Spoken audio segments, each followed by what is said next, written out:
Hello there guys, this is Cloud the Dinosaur King, and today I'm back with another video. So today I'm going to be doing something a little different. I'm going to be starting the Dinotuber Revolution, or my version of it at least. Now, if you guys don't know what the Dinotuber Revolution is, it's the act to portray dinosaurs accurately in media. Now, it just started, probably a few days ago, but I'm starting my own Dinotuber Revolution now. And in my first video, I'm going to be trying to portray dinosaur feathers accurately. Now, I have 4 dinosaurs with feathers, and that's not a lot, but my collection is still really small. So anyway, I've got the Safari Limited 2017 Feathered Velociraptor, the Safari Limited 2017 Feathered Tyrannosaurus Rex, the Schleich Therizinosaurus, and the Animal Planet Ornitholestes. Now, only the Velociraptor and the Tyrannosaurus Rex have accurate feather coverings. The Therizinosaurus and Ornitholestes don't have the accurate feathers, and I'll talk about those in a few minutes. I'll just set them off to the side for now.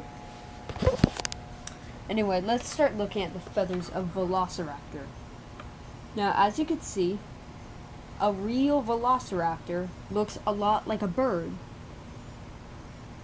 That's pretty much what it looks like.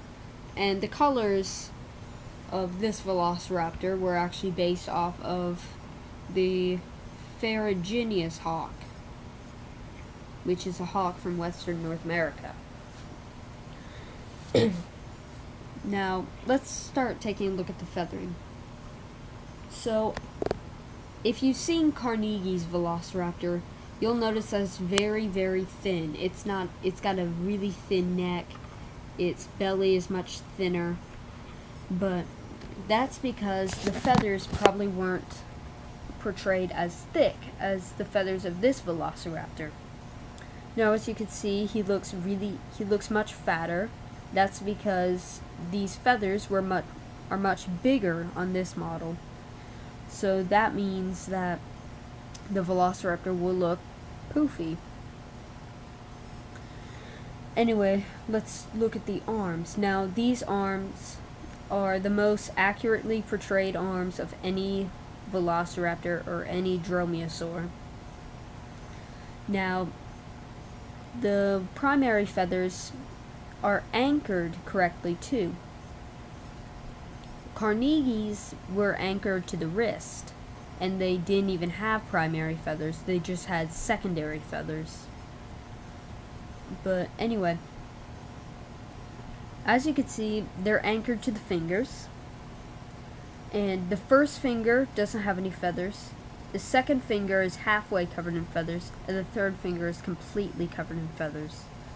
And if you look from the other side, you can only see the first finger and half of the second finger, but you can't see the third finger. Now, there are feathers on the tail too. Now, there's actually a very good way to tell if a dinosaur had feathers on the tail. And I actually just found this out today when I was reading some articles on Dinosaurs.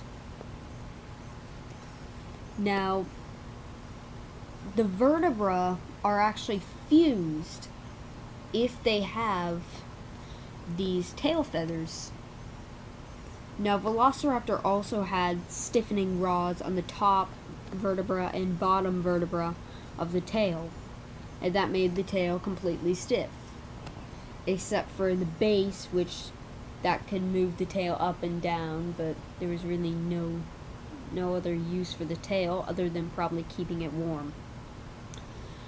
Now, the only places where it doesn't have feathers are in the face, the hands, and the feet. Now, that is accurate.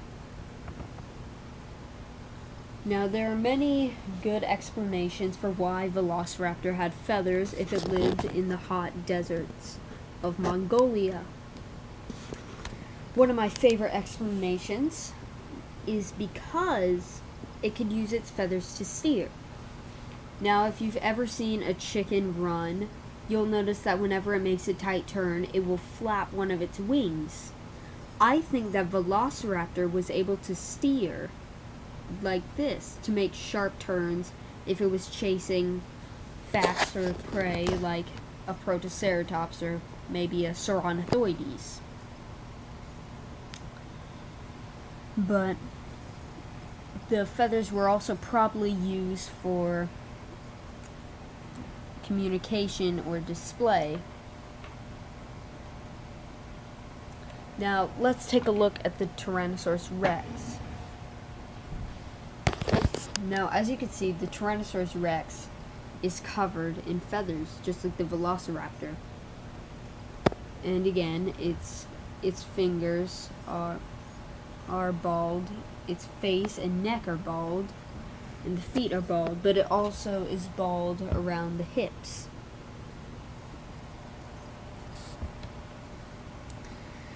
Now, the biggest feathers are kind of like in a mane around the neck, the back of the neck here, which males may have had to make themselves look bigger or to protect their necks.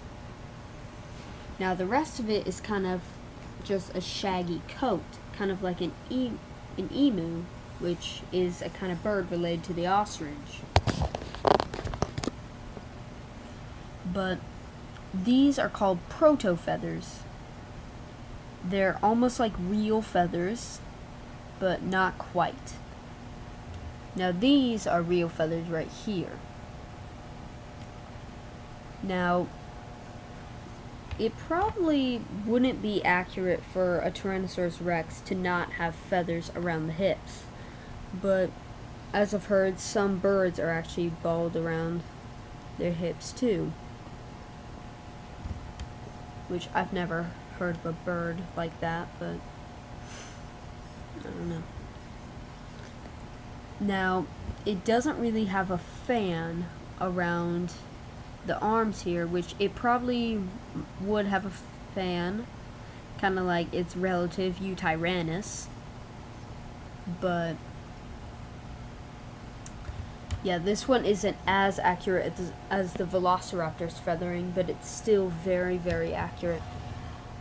Now, let's talk about the accurate coating that would be on a Therizinosaurus.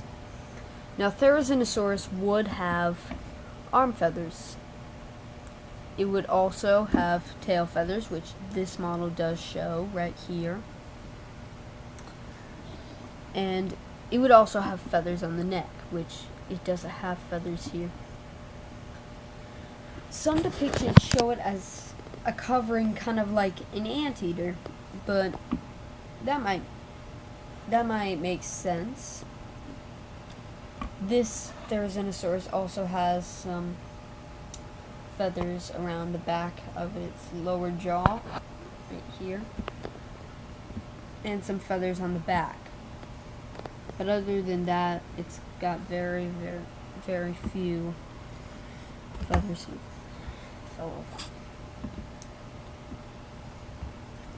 And this Therizinosaurus actually isn't very accurate. Really, there's two reasons why it's not accurate. 3. The feathers.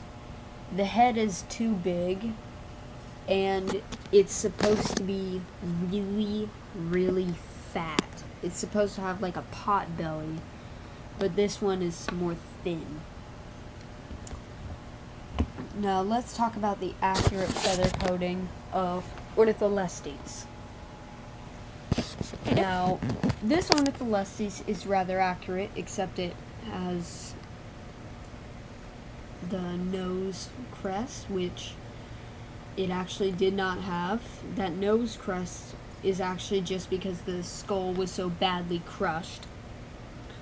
But Ornitholestes probably didn't have these feathers on the tail or any feathers on the arms. It was probably just more like a downy coating covering the body.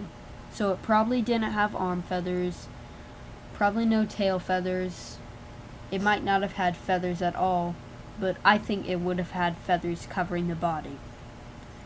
It probably didn't have these quills either on the neck. And as you can see, mine is missing its lower jaw. When I was younger, I played with it too much, so its lower jaw came off. I have no idea where that is. But anyway, that is my first episode of the Dinotuber Revolution. So if you guys have anything that you want me to do next, let me know in the comments. So please like, comment, and subscribe. And please take care and have a great day. Bye.